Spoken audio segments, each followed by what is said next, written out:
Welcome, everyone, to Rutgers at the voice of college football. I'm here with my fantastic host, Gabriel Pickup, and we're coming at you with some good news today. Rutgers defeats the Maryland Terrapins 35-20 to go to 5-5 on the season, and the Ohio State Buckeyes and Penn State Nittany Lions are coming up, and Rutgers needs one win to become bowl eligible. So, Gabe, let's get your thoughts on the game. What'd you see out there, and what'd you think of the performance today? I think even with Malik Washington running for 130-something yards in the first half, I still think that it was our best game on both sides of the football. Obviously, it felt like a very Greg Schiano identity-esque game when it comes to the fact that we were finally putting pressure on the quarterback.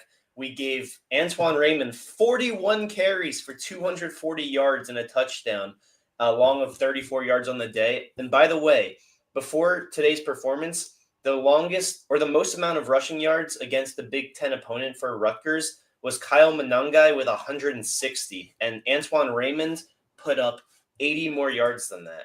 So that's a new Rutgers record against the Big Ten opponent, and it's a significantly larger record than the previously held one.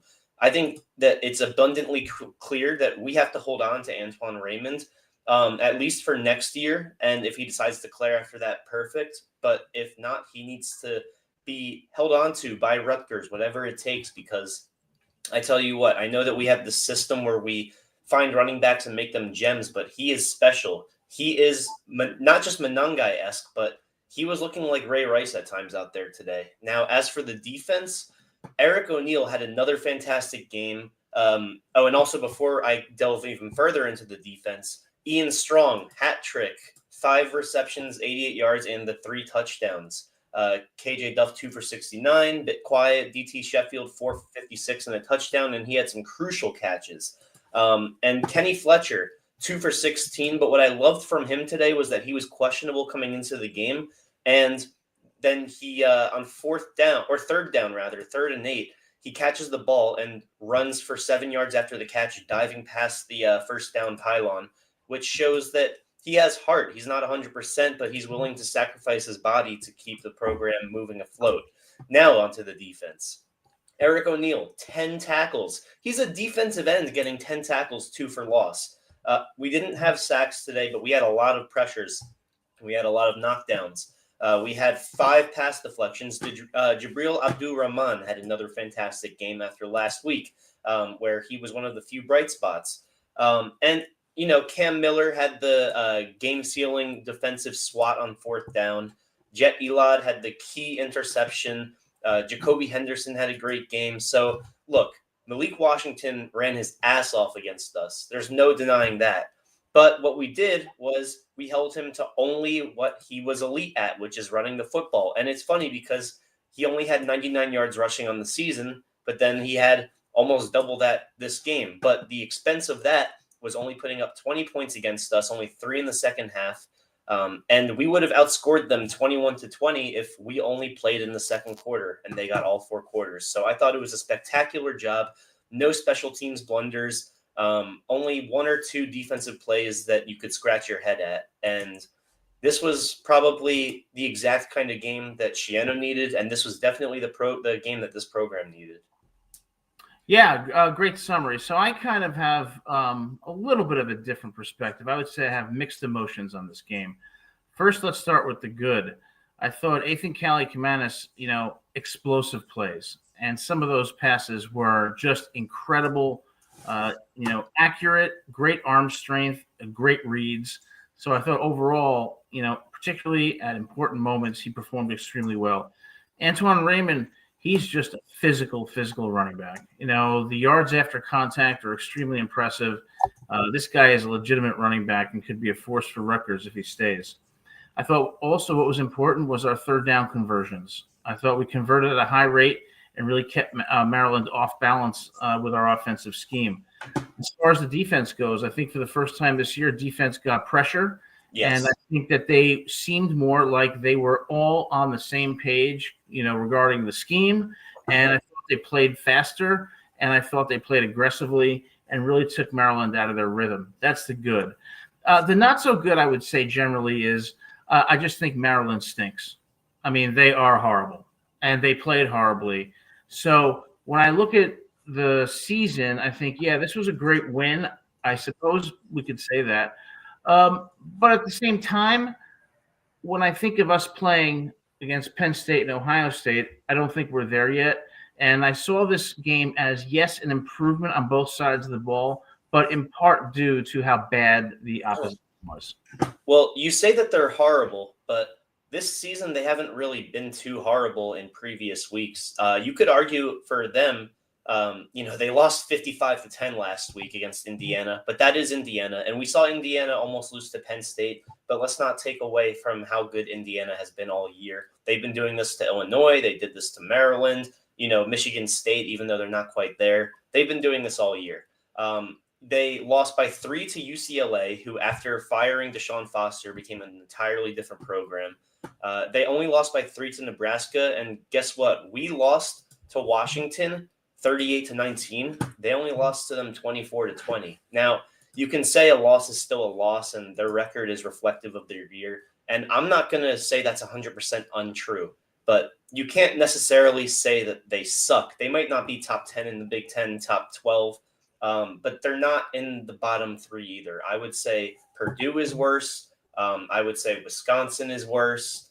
And, you can make the case that we're down there too, honestly. I mean, but thankfully we beat them today, and that's all that matters. And another theme that I would like to suggest is the fact that we finally are making second half adjustments. We did that against Purdue. We did that against Maryland now.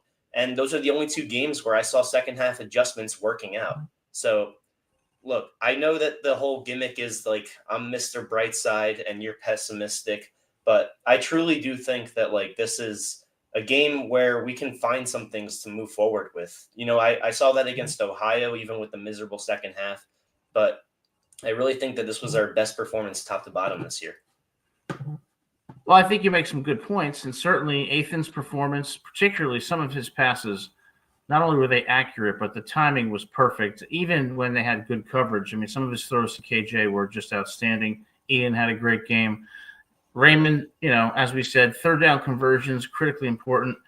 And the defense did play better. But I guess, I don't know if I'd say I'm a pessimist, but here's the thing. No, you're not a pessimist. I just said that was the gimmick. I don't want to sit here at 6:09 on a Saturday night celebrating a win over lowly Maryland. I want to be celebrating a win over Iowa, Minnesota, Washington, and dare I say, in 2 weeks, maybe Penn State. Yeah, it's good that we beat Maryland by 15 points, a Maryland team that played horribly. Like, for example, on that 4th down play when they had a wide open guy in the flat. Yeah, they overthrew him. And they overthrew him. I don't want to be sitting here as a Rutgers fan celebrating a win over Maryland, just like I don't want to be celebrating a win over Purdue. I want to see us be a better team consistently. And what I saw today was good. But you know what? I'm going to be honest with you. I'm not convinced. Do it again. Do it. Show me something against Ohio State. Show me something against Penn State. Because if we want to leave this season on a positive note, you know what it is? It's winning against Penn State in Piscataway and going to a bowl game. Then you'll see me be more positive. But right now, I'm kind of like, okay, that's good, but this is not where we want to be. I want us to not be celebrating a victory over freshman Malik Washington and Maryland Piscataway. All right? And that's where I stand right now. Well, the only thing you could do today is celebrate a victory or mope over a loss or a closer win. And like Cinema Man says, all that matters is we got the most important win of the year if you look at how the season will line up, because this puts us in position to possibly attend a bowl game.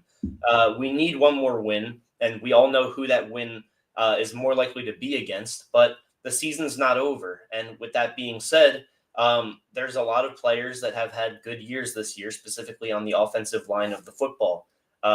Yeah, bingo. Jason, put him in his place, man.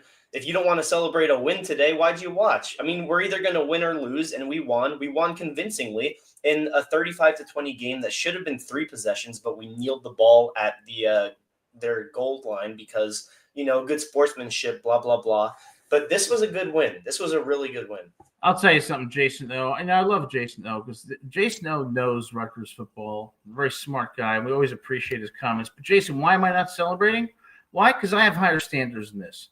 When Nick Saban was at Alabama and Alabama would come out with a dominating victory, he wouldn't celebrate. He would figure out what did we do wrong and how can we get better. We're still 5-5, and that's not acceptable to me. And there were still things in this game that certainly we need to improve upon. And as a Rutgers fan, I'm not going to be happy sitting here saying we may be in a position now if we win one of the next 2 games to go to a bowl game. That's like saying, you know what? I got a C on my test, so I may have a chance at a B- in the class. Not acceptable to me. So, yes, I'm happy for the players because I respect the players. I know they work hard, and I know they fight hard, and they deserve credit for this win. But I'm not in a celebratory mood, quite frankly, because what I'm thinking is that we're going to Columbus next week, and we got Penn State coming in, a Penn State team that nearly beat Indiana today. I want Rutgers to be playing with the big boys. And right now, what they're doing is, in my opinion, they're mediocre, and that's not good enough for me. And I'm not afraid to say it. Well, what did they do today that was mediocre outside of allowing Malik Washington to rush the ball? That was all he did. And it's like you let someone do what they're best at, you eliminate everything else. And, you hear that in basketball a lot. You let Curry shoot his threes, you let LeBron do his driving to the basket or passing, but you eliminate everybody else. What we did today was eliminate everybody else on both sides of the football, which was probably a stress for Schiano all week, is how are we going to make these quarterbacks stop doing what their identity is? Malik Washington, he's a great runner, but this is the first time where his identity got stumped. I mean, he only had, like I said, 99 rushing yards on the year. Malik Washington is the true freshman. The whole thing is being a passer. Yeah, and like I said, I'm not being all negative, but what I'm saying is that, the players deserve credit. Defense played better. Ethan deserves credit. Antoine Raymond, in my opinion, is the MVP. For sure. And they should be happy about that. But this isn't where I want to be as a Rutgers fan. I don't want to be celebrating a win over Maryland, a Maryland team that lost 55-10 against Indiana, was up 3 touchdowns on Washington, and then blew it. We beat a mediocre team. So what? All right, we lost to Iowa, Minnesota, Washington. Okay, we got barely by Purdue, and then got blown out against Illinois. Again, I'm not trying to be negative, but if I am, so be it. 5-5 is not where this team should be in year 6 of the second Schiano era. So, I'm happy about the win, but my opinion is it's a step in the right direction, but I'm looking for something more in the next 2 games so that I can say, Rutgers has a chance to compete in the Big Ten. Well, you're going to be miserable next week if you're looking for more, because I don't know how much more we'll get against Ohio State. But I think that right now, in the latter portion of the season, but with the season still at play, we can't look at these past losses. We have to look at how we're performing now. The whole purpose of today is to reflect on how we did today, what changed, what didn't change. You know what changed? We were harping on Eric O'Neal all year, and these past 2 weeks, he's looked like the Eric O'Neal from last year. You know what's changed? We're finally putting pressure on the quarterback, and we're forcing him to make throws, either overthrowing or throws that he shouldn't be throwing, like in the middle to Jet Elad, who got himself probably the easiest interception Rutgers has had all year. Now, we could have been, you said up 3 touchdowns. We could have been up 3 touchdowns on Maryland if the game wasn't over. So this wasn't a close win. This was a convincing win. And we got a more convincing win against them than Washington, who we lost to by 3 touchdowns. So in some ways, you can celebrate the fact that we're playing better against Maryland than teams that are better than us are playing against Maryland, because Maryland is a gritty bunch. Even with a freshman quarterback that makes some mistakes, he's such a good talent that you can negate those mistakes with his talent. And he showed us that in the first half by putting up 134 rushing yards. But then, like I said, the theme all year has been that we're so good in the first half, and then we, in the third and fourth quarter, plateau or regress. And we didn't do either of those things. We improved dramatically, especially on defense. I don't know if we've had a half all year where we only gave up 3 points on defense. And if so, it was to Norfolk State in week 3. Well, and like I said, I'm not being all negative. Yeah. I'm not going to sit here and celebrate because that's like celebrating getting on the junior varsity team when you're a sophomore in high school. I'm not going to celebrate just because we weren't mediocre. But I am going to point out the positives. And the positives was this was the most complete game that Rutgers has played all season. And like you said, for the first time, I saw adjustments in the second half that really stymied their offense and made life very difficult for Malik Washington. Now, Maryland shot themselves in the foot several times, but I think the difference that we have in our opinions is not so substantial, but I guess it's a difference in expectations. I want us to be competing in the Big Ten at a high level. And when we beat a mediocre team like this, that's all well and good.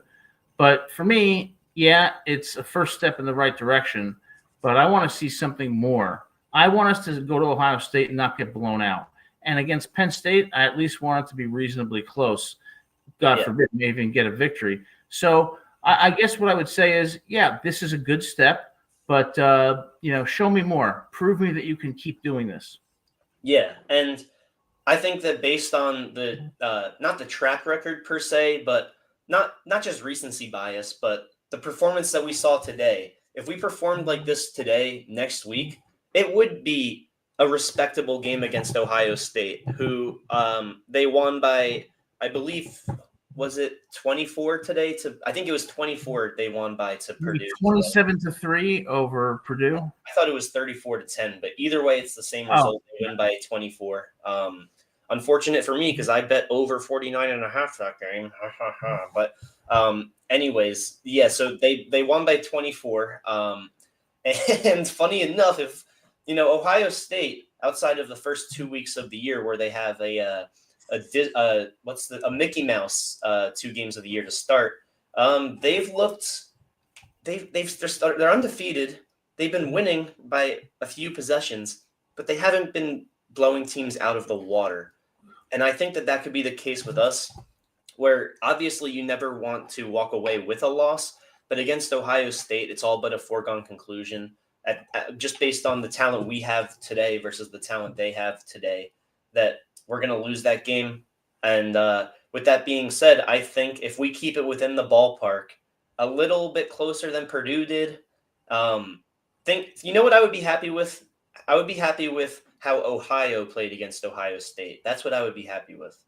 37-9 loss, but they were in the game in the third quarter and scored a touchdown in the third quarter. So certainly, not necessarily the score, but I would say the trajectory of the game. They were. Well, it was not a blowout. You're right, and I agree with you. But you know what? I guess my point is this: I don't like the fact that we celebrated like we had won the Super Bowl after we beat Purdue, and I sure as hell don't want to be celebrating after Maryland. I want to say I feel good about it, but here's the thing. The critical thing for Rutgers is how they react to this victory, how they respond to it. Yeah. If they're sitting in the locker room celebrating, no. What they should be doing is sitting in the locker room saying, all right, we took a step forward.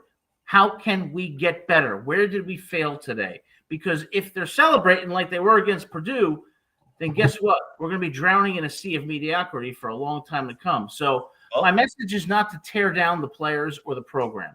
It is to say our aspirations are much higher. So this is good, but we still have to improve and focus on improvement. You're not wrong about that. You're not wrong about that at all. But I will say, to counter that, you remember after that game, we said 2 things. One, that win was Schiano saving his job, and maybe not after that game, but this year saving his job. And then also I said that he was celebrating like that because of the fact that it didn't marinate. In this game, the win marinated, and instead of fist bumping and jumping up and down celebrating, he was just vibing. He was vibing to some music at the end of the game. And, he was head bopping and he was happy. He wasn't ecstatic. He was happy. He was content because it was a good team performance. And it was a lot better than last week. If we played like we did last week, this week, I think we lose again to Maryland. I think we lose maybe by 2 possessions. I think a lot has changed. The special teams was a non-conversation. Hell, we almost blocked a punt. We were centimeters away in the fourth quarter from blocking that punt. And then we would have been up 3 possessions. So I think that the mood is better because it wasn't a last hurrah effort. It looked like a complete game. And whatever the tweaks were that Schiano made that were within reason, I think that they were some good ones, because I think he made those adjustments right before Purdue, I believe, after we got our asses destroyed, by Oregon, 55-10, 56-10. After that, he went on record and said that there was personnel changes made. No one got fired, but there were promotions, demotions, adjustments, and we're 2-1 since then. And the two bad performances, one was against a team that's been ranked consistently throughout the year, and the other one we still won. And then this game was, like I said, probably our best win of the year. So this is something we can not necessarily parade about in Piscataway, but we can hold our heads high on it and expect more from Rutgers moving forward. Not expect a win against Ohio State, but go into Penn State saying we have a damn chance. Well, and I've pointed out the positives. Certainly the receivers deserve credit. Ian, DT, KJ, great games. Ethan really was solid today. Yeah. Antoine, you got to give him props. He was just outstanding. And the defense as a unit deserves a lot of credit. But, if I could make an analogy, even though it's kind of a crude analogy, if you think about someone who, has a problem drinking too much alcohol, and they come up to you and they say, you know what? I've been sober for 30 days. You know what my response is going to be? My response is going to be, that's good, and you should feel happy about it, but it ain't nothing to celebrate. Show me you can be sober for 120 days, and then we got something to talk about. And that's my point here. I ain't celebrating after Purdue, and although I'm happy about this win, I'm still skeptical because I want to see consistency, and I want to see it against good teams. So, yes, I'm happy that we won, and I give credit to the players and to Coach Schiano, who I have a tremendous amount of respect for. But this should be looked at as a first step, and it should be looked at it with how can we get better, not, oh, we're glad we won. Yeah, the win against Purdue was avoiding rock bottom. Rock bottom was Oregon, and we didn't stoop any lower. The loss at Illinois was, in my opinion, very similar to the win at Purdue in terms of how we played. Outside of the fact that Ethan was accurate at Purdue, but he was not accurate at Illinois. But he brought his accuracy back this game. He had 4 touchdown passes, 2 interceptions, but one of them was a Hail Mary at the end of the first half. So to me, it's 1 interception. And there should be a rule to, for instance, in basketball, end of quarter, full court shots no longer count towards a player's field goal percentage. There should be a rule that a Hail Mary interception doesn't count as an interception if it's just in the end zones. And anyways, that's just a small little nitpick, I should say. And any win is good for the record. And Kelly Zinn, she said that she will reflect on the wins and losses. This is the best win of the year. I think Adam and I both agree with that, despite what we're saying in terms of the mood. I think we both agree, right, that this is the best win of the year. No, I disagree with you, and I'll tell you why. Sure. Which one do you think is better then? I think the best win of the year was Ohio. Really? Okay. If you look at Ohio right now, they are number 1 in the MAC. And like you said, they played Ohio State, and you were 100% right. Played them tough. And the score 37-9 did not really reflect what went on for 3 out of the 4 quarters. I thought that was our best game because we really controlled the tempo in that game, and we really had them on their heels. Particularly, our offense was firing on all cylinders. But in the second half against Ohio, it was a bit rough. But we beat a very good Ohio team. We did not beat a very good Maryland team today. And yes, I guess what I'm saying is I'm about halfway where you are. I acknowledge the positive, but I want to see consistency and I want to see improvement. And although it may not come against Ohio State, what I want to see against Ohio State is a similar performance like Ohio had, where it wasn't a complete blowout. I don't want to see another Illinois. I don't want to see another Oregon. I want to see progress. And to do that, I got to see it more than in 1 week or in 1 game. Yeah, for sure. But the reason why I think this was better was, 1, because of the score. It was 15 versus a 3-point win. And then 2, like you said, it was a bad second half. And in this game, in the first quarter, we lost 7-0, but we went down the field to end the quarter. And that one touchdown was a 76-yarder. Outside of that, we held them in the first quarter. And I think that we played 4 quarters of solid football this time around, whereas with Ohio, we did not. And I think that Maryland, despite being towards the bottom of the Big Ten, I still do think that they would beat Ohio. Okay, well, that's fair. What I will say to your point is that for the first time all season, we dominated. Yes. There is no question that we dominated today. But I'm not satisfied.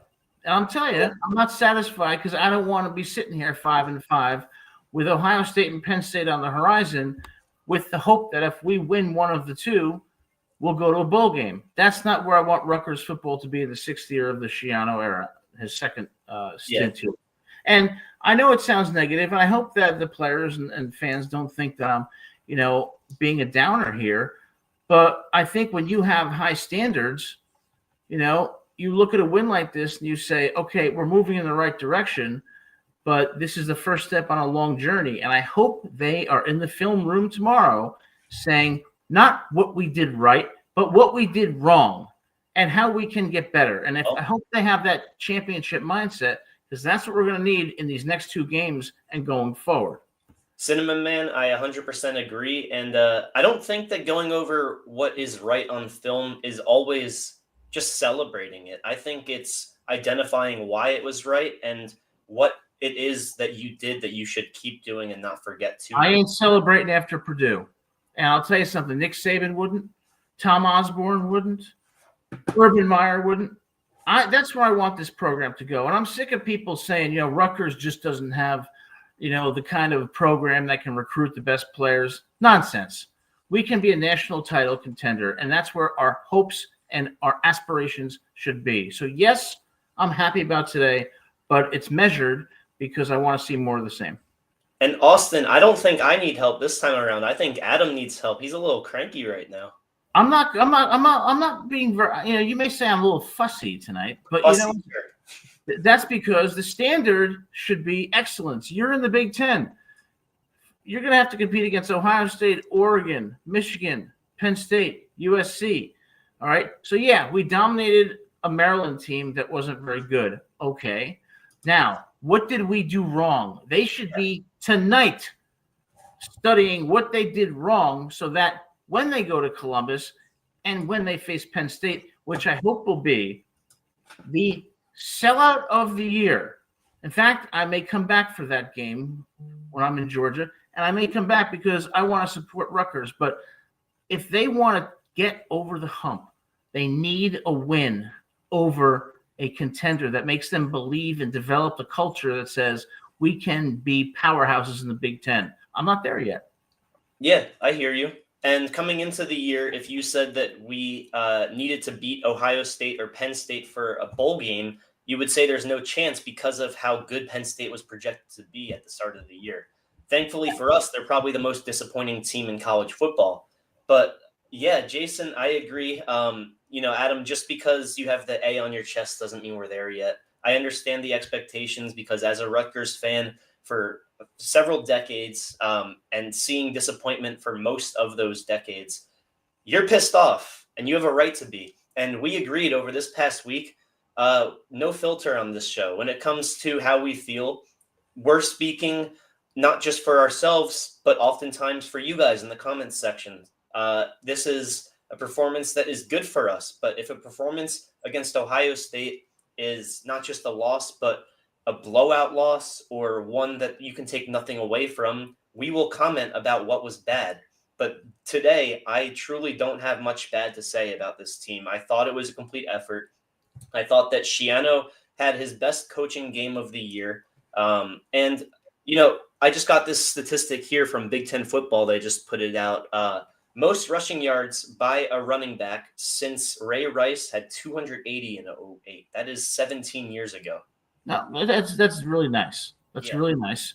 But we lost 55-10 to Oregon, and we barely beat Purdue. And, Jason O., who I have a tremendous amount of respect for, says, Adam, it's as good as it gets around here. I don't think being a Rutgers fan is for you. I don't really have a choice, Jason. I'm from New Jersey. A lot of my high school buddies went to Rutgers. I love Rutgers. Always going to support them. But I'm going to tell it like it is. And if people think I'm being too negative, that's fine. I understand that. But The reason I'm wearing the A on my, a shirt with an A on it is because I went to school at Alabama during the 2017, 18, 19 years when Saban was there and we won a national title. I can tell you those players were pissed off after they won games. They were pissed off because they said, we did things wrong and we shouldn't be happy about this. We shouldn't be happy just because we beat a top 5 team, because there were so many things that they needed to improve on. That's why they won national titles. That's why they crushed Ohio State in 2020.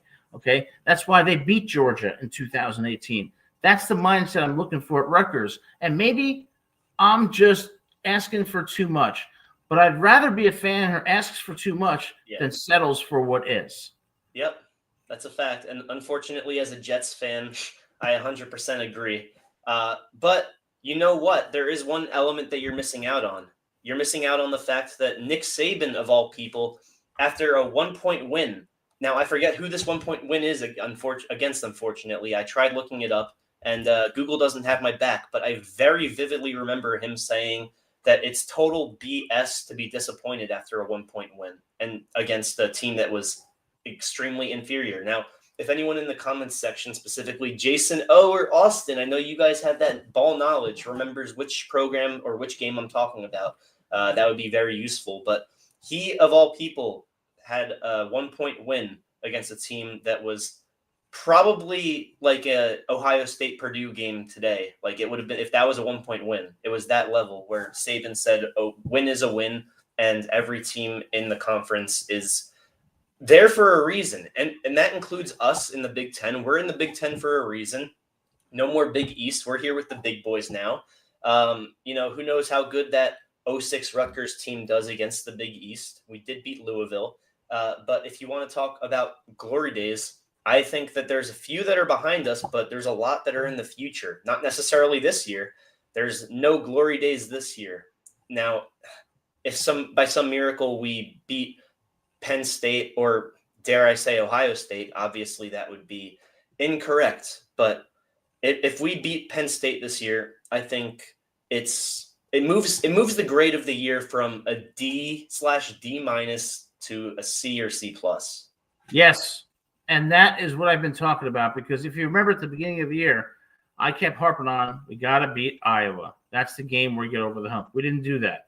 Yep. Penn State, you got a second chance here. And as far as Nick Saban goes, I had the opportunity to meet Nick Saban when I was at Alabama. And I can tell you, when he was coaching, not now as a commentator, when he was coaching, he didn't celebrate victories. What he did was he looked at, what did we do wrong? They were up on Western Michigan, I think it was 38-10, and he's screaming at the players on the sidelines with about 8 seconds left in the fourth quarter because they didn't align correctly on defense. That's the kind of mindset. It begins with the coach. And if Coach Schiano is going to have a stint this time that's better than his first, I hope he's adopting that mindset and not celebrating like he did against Purdue. And look, the players may not like me. Schiano may detest me for saying these things, but that's how I feel, all right? And the goal is not to criticize the players. It's to say we can be better than this. And it's about time we have that kind of culture, because I don't want to be a Rutgers fan for the rest of my life going through 6 and 7 win seasons. We're better than this, because if you look at Minnesota, Iowa, Washington, where we're up at the half, we could have won those games. That's my point. We got to start winning the games we have a chance to win, because we could be sitting here not 5-5. We could be sitting here at 8-2 right now. And that's my point. Yeah, and I did just find the quote. It was from Saban after a 1-point win over 3-3 Arkansas in 2014. I remember that, right? Yeah. Yeah, he said they 1-point win and 50-point win. They both go in the win column, and we should be proud of our team. And in response to Cinema Man, by the way, I always appreciate your great comments. What do I think Saban would do with Rutgers? I think he would take Rutgers to be a top 5 team nationally. That's what I think it would do. And I think it would take him 2 years to do it. You know why? Saban took over in 2007 when Alabama was not good, and they lost to Louisiana Monroe that year. Guess what happened the next year? National title. And by the way, that would 100% be because of recruitment. And Jason O, he is the professional rage baiter here. He's got your blood pressure boiling. I'm relaxed. He's got your blood pressure boiling. He's got you sweating from cheek to cheek. Shout out Jason, though. Jason's great. Jason, I am relaxed. I'm just, getting a little bit, passionate, but it just reflects how much I care about the program. I'm not trying to tear it down. I'm just trying to say, hey, we could be better. Yeah, and I know you do say your age a lot, so this won't be the first time it is in public. But as a 49-year-old man, you're still not out of the ballpark to have a child. I have a friend whose dad was 55 when he was born. With that being said, if you have a kid and the kid is 30 days sober, you better tell him you're proud. That's all I'm saying. Like, this mindset is great for a football program, but outside of it, you do have to take the small victories. And Jason says, hey, if you want to bash the results of the culture, fine, but it's inappropriate after a win. I don't agree with you. I do. I don't agree with you. I don't think it's inappropriate. I think it's realistic. And I think you need to keep pushing people to be better even when things are going well. Because guess what? The worst thing that often happens to people is that they win and they're successful. Why? Because it creates complacency. And that is often the downfall. You learn more from failure than anything else. And maybe we disagree on this, but I look at this as, yeah, I didn't say we shouldn't celebrate and be happy about it. What I'm saying is that it should be a little measured and we should be focusing on what we can do better, not what we did great, and be looking forward. Yeah, I mean, I think both perspectives I'm are not trash correct. talking, and he says I'm not trolling. I'm not trash talking. No, you're not trolling. He's saying, what's the point if you're not trolling? Yeah, what's the point of trash talking if you aren't trolling? Well, I'm not trolling. I'm telling you, I'm not happy with a 5-5 season when we have games against Minnesota, Washington, and Iowa, all right, that we could have won. I'm just not. And I'm happy with the players. We have games against Ohio and Purdue that we could have lost. It goes both ways. I mean, obviously, when you look at this team and expect greatness, you expect the wins to remain wins and look at the losses and say they should have been wins. But realistically, it's a two-way street. There's a few games where we could have lost, and unfortunately, because we won, we didn't really learn much from them. But with this win, we look at tape on Tuesday, and we see what we did well and how we can continue to do it. Going over tape in wins isn't exactly just gloating and celebrating. Oftentimes, you look at what you're doing well and what you improved on, because sometimes even the players don't know. I mean, when I was in middle school football and high school football, our brains are still developing, but they're not peewee brains. And you look at tape and you don't realize what you did differently, and coach will point it out. Well, you're right. And again, I want to be clear. I do give credit to the players and to Coach Schiano. I know they work hard. I know they play hard. And the most important thing about this program, really is whether it helps these young people develop into, great people, great citizens, great leaders, and helps them to have good lives. And at the end of the day, that really is more important than wins and losses. So I want to be clear about that. Yes, I support them. Of course, I want them to do well.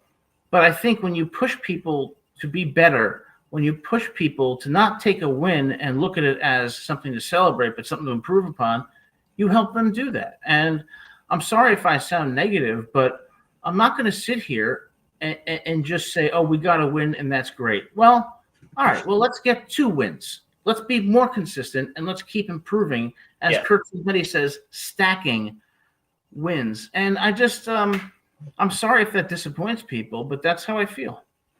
Well, you're not allowed to feel that way. It's against the law. But I do think that it was a good win, and I think that you're right that we need to expect this to continue.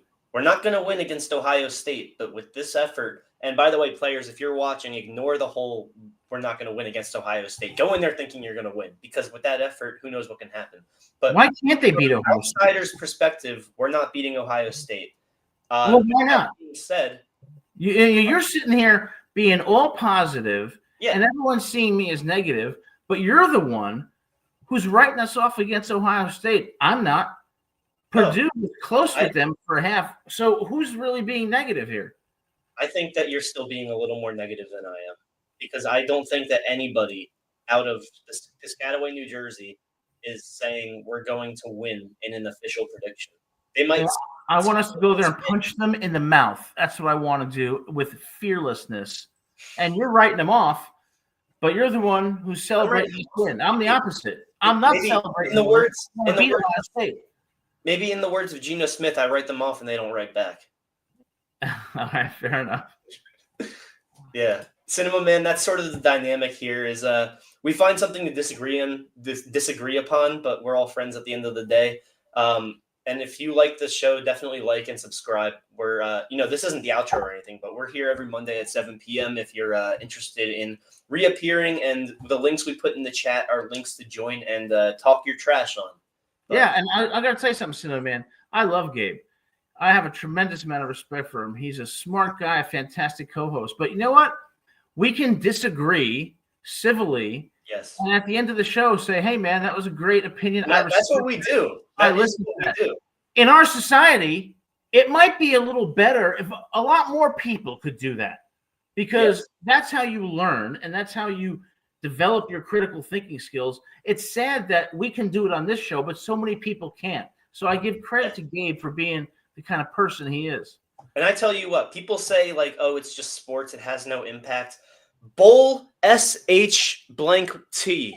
That is so wrong.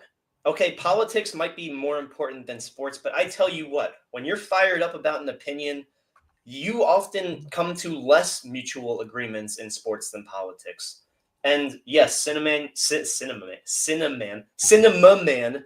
I think I stuttered with that last week too.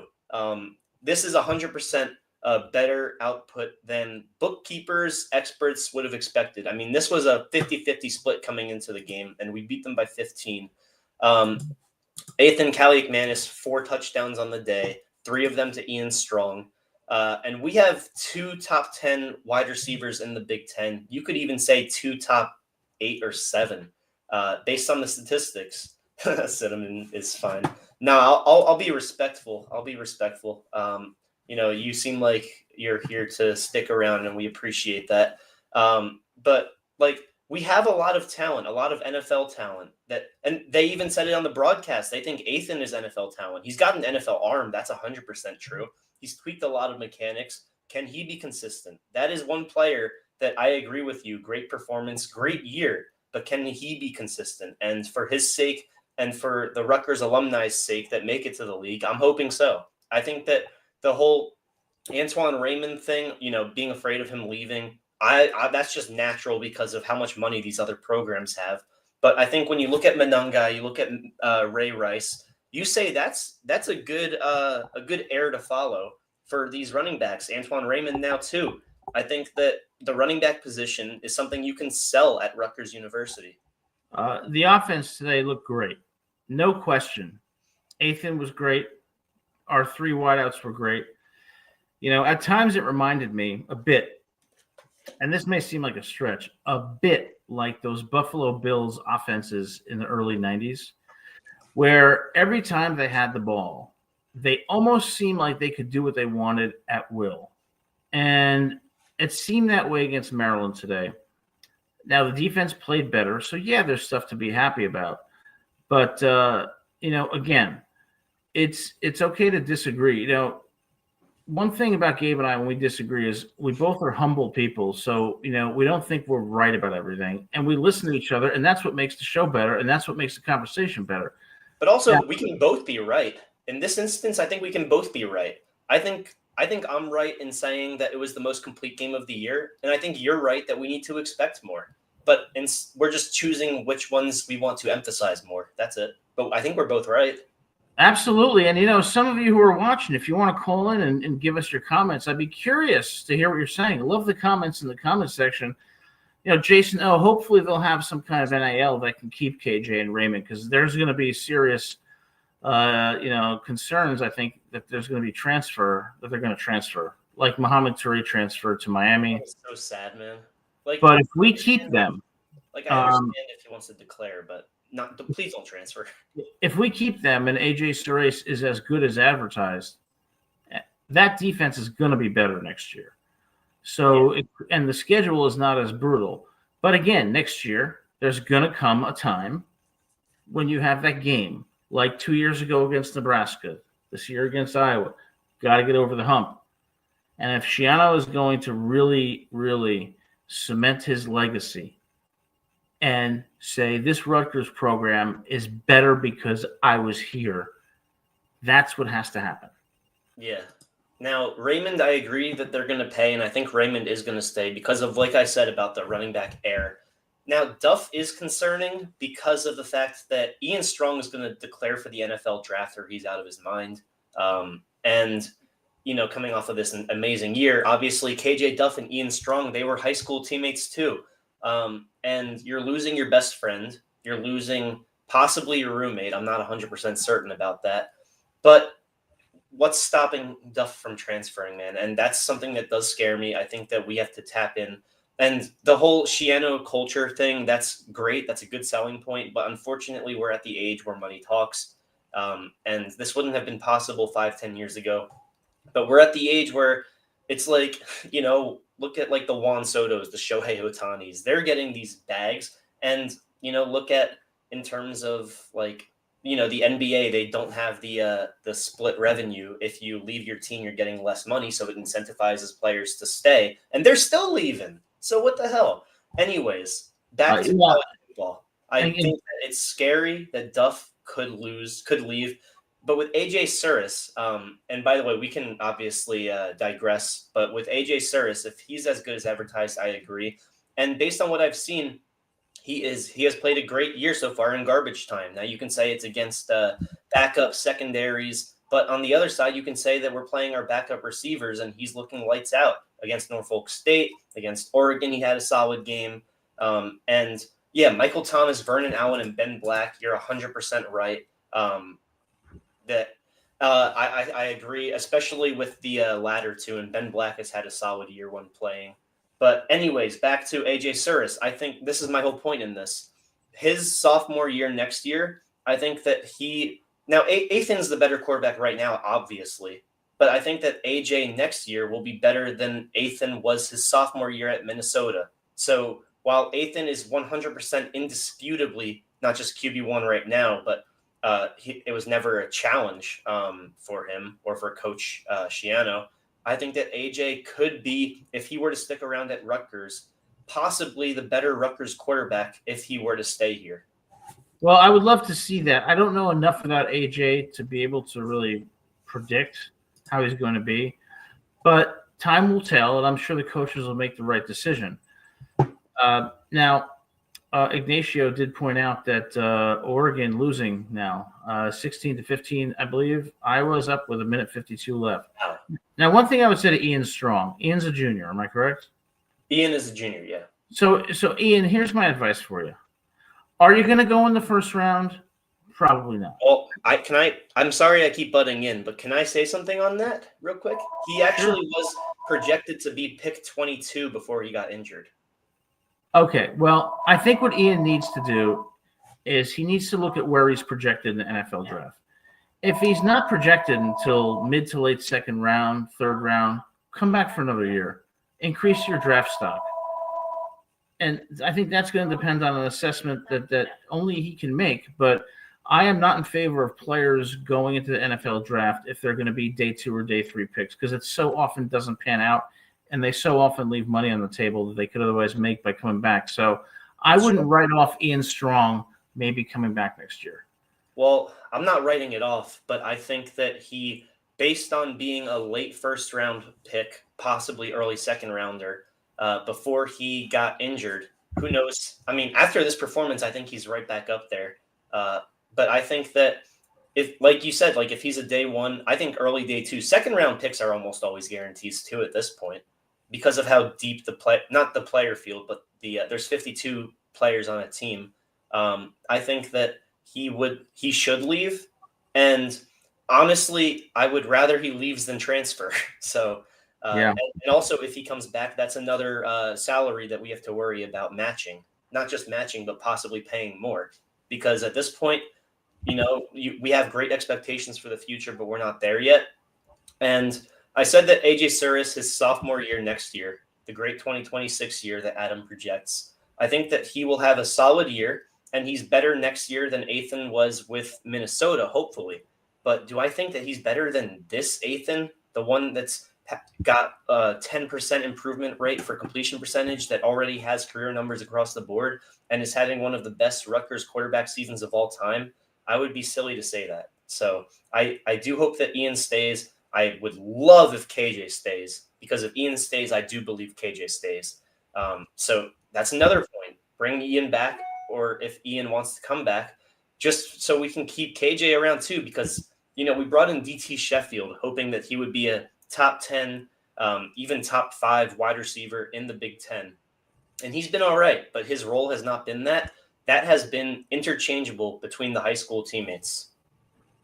Yeah. But again, you know, DT, I think, has been solid, particularly the last couple of games. But Ian, if you are projected second or third round, late second or third round, come back. Because first of all, not only can you increase your draft stock, you are going to be part of a team that could do something special if the defense improves and all the things come together. I think one of the biggest mistakes that college players make is going out too early. You know, I think a perfect example of that is Mark Sanchez from USC, who, you know, went out too early and his career didn't pan out. You know, you're making money, you know, in college. I know it's not the money that you will make in the NFL, but, you know, if you think you can improve and your draft stock is going to improve, stay another year. And, you know, there's also a lot more to life than just money. You know, if you could be part of a special Rutgers team, that's going to be something you carry with you for the rest of your life. For sure. And that's a great pitch that I'm definitely going to clip and post and hope that he sees. But my question to you is, on the outside looking in, do you think – now, I'm going to do what lawyers aren't supposed to do, which is – this is going to sound like a leading question. But do you think that with a sophomore year quarterback and with the emergence of possibly a Vernon Allen or a Michael Thomas or what's his name? Or Ben Black, obviously. And, you know, it might be a little log jammed. Do you think that Ian's draft stock would improve if he stayed another year? Yes, because I think that he would show how impressively good he is. I mean, he was injured. Okay, he hasn't had a year because of his injury that really stands out tremendously. Not because of anything he's done, but because because of his injury. I think Ian can improve and possibly be a first-round draft pick, and I would caution him against leaving too early, because if he does, he's going to make less money, and he's not going to guarantee himself on an NFL roster, and he's going to have a lot to prove. I think he needs to cement his draft status and stay one more year. And if he does that, not only is Rutgers going to be better, but he's going to be better because of it. Now, he probably wants to leave. He probably wants to go to the NFL because he probably thinks, I know I can succeed there. Well, it doesn't matter what you think. It matters where you're going to be drafted. And I don't see him – I see him as a third-round pick at this point, when his potential is probably late first, early second. I think he should come back. Well, I think his peak is right there in the middle of the first round, but I think that his likely potential, I agree, is late first, early second. But you missed out on one key element that he's thinking about, and it's what's motivated him his entire life. I want to be a professional. Who knows if he, God forbid, suffers an injury next year, or God forbid, has a down year in college football. What he wants to see is his family celebrate with him, or know that he achieves his goal the day that he walks onto that podium and shakes either the commissioner's hand or the deputy commissioner, if it's not the first round. He wants to see that goal come to fruition. And, you know, if you have a dream job offered to you, or you know that you can get it if you apply, I think that, you know, from my own perspective, it would be silly not to take it. But if you think that you're going to get that same offer and you're willing to invest in yourself another year, then go for it. Come back and have another spectacular year. So when it comes to Ian, and all juniors too, and for KJ Duff, he'll have the same decision next year. Do what you think is best for you. Okay, and what I would say to Ian is this. So you want to be a professional football player. That's your goal. Wonderful. Are you willing to do the things that are necessary to be a successful professional football player? And one of those things that might be necessary is you staying another year so that you can get drafted much higher than you will be drafted now, which will not only give you more money, but guarantee that you will be on a roster somewhere? Or do you want to just jump quickly to the NFL because you so want to be a professional player now? In my opinion, the winners in life are the ones who go through the process, even when they don't want to, of doing the things they have to do to achieve that goal. And I think for him to achieve that goal, he's got to stay another year. We're missing a banger of a game right now. 4th and 4. I know. I'm wondering what the heck is going on. 4th and 4 at Iowa 21. I'm assuming Oregon's going to kick it. Field Oh my goal? God, 7 seconds left. That's crazy.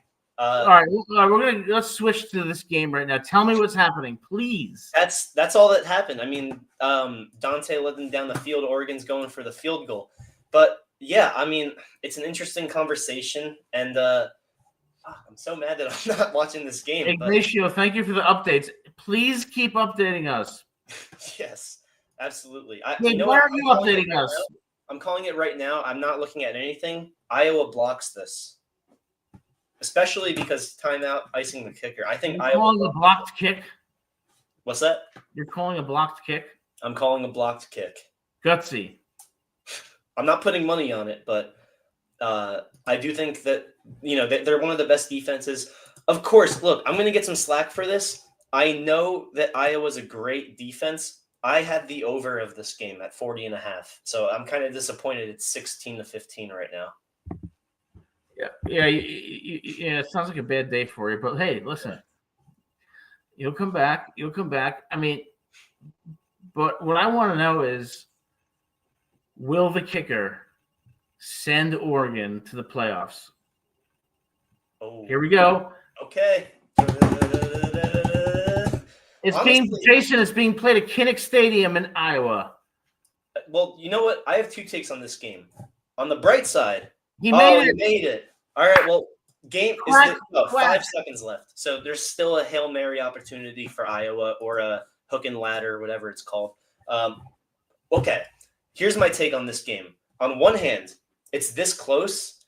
Iowa all of a sudden looks a lot better for us to lose by 10-2. On the other hand, Oregon was going to lose this game until this final possession. Yikes, that doesn't look good for us that we lost by 46 to them, or 47. So it's give and take, man. There's an opportunity cost for everything when it comes to Big Ten football. Yeah, fair enough. What a great game. And let me tell you, this is why college football is the best sport ever. You look at the Penn State-Indiana game. You look at what just happened at Kinnick Stadium in Iowa. You look at LSU going against Bama tonight in Tuscaloosa. And, hey, our Rutgers team comes out with a dominating victory. So it's a good Saturday for all of us, isn't it? No, and, my one qualm with college football, and NIL has done no favors to this, and the spring transfer portal, same deal. I wish there was more sustainability, because every single year you have to memorize 50 new players on each team, whereas, with other sports, you only have to memorize 5 to 10 new names every year. And in college football, every year it's an entirely new roster. And man, that's my one qualm with it. Yeah, I hear you, man. But I'll tell you, I wish college football could be a year-round sport. It never ends because it's so damn good. So yeah, it's addicting because, you watch games that you have no business watching, and you don't care who wins and loses, and you still come away glued to the screen. Absolutely, Gabe. Well, listen, great show, Gabe. Good win for Rutgers. Happy for the players and Coach Schiano and the staff. Any final thoughts? My final thoughts are, I know you're very anti-celebratory right now. I'm making some celebratory chicken wings. Excellent. And I'm ordering Chinese food. I'm going to get wonton soup, shrimp fried rice. Oh, okay. I think, Chinese food here in Hasbrook Heights, New Jersey is really good. Yes. They go to a great Chinese place. So, again, happy for Rutgers. We're going to be here at 7 p.m. on Monday to talk about the Buckeyes of Ohio State coming off of, Gabe, you were right, 34-10 victory over Purdue. We're going to preview that game. And we're going to also talk about, hey, where's Rutgers going from here? And what can we expect in Columbus? So, until then, we appreciate you all being here and your comments as always. Go Scarlet Knights. We'll see you back here Monday at 7 p.m. Go Scarlet Knights, folks.